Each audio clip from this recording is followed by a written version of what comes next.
Eto na siya, Mi! Andito na siya! Andito na. Okay. Andito na ang pinakabago at latest na product ng YouGlow Babe. Beauty White Sunscreen. Diba? I love it. Bright Glow. Kasi may ganun ingredients niya. Meron siyang sea buckthorn.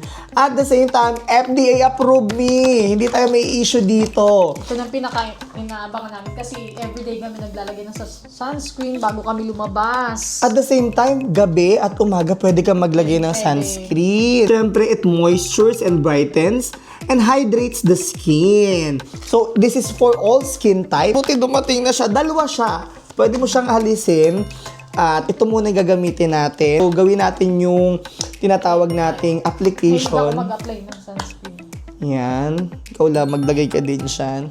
So, apply tayo 2 finger. So, blendable siya. Yan, hanggang lieg. Babaon ako nito sa station. I love it. Oh, nakaka-fresh. Love glass skin. Yes, glass skin ang atake niya. YouGlow Babe Beauty White Sunscreen. Bumili na ako ng madami para may pang-restock tayo. Nasa comment section lang yung link. Nasa comment section lang ang link at i-click ang yellow basket. Akin to, ha? Akin,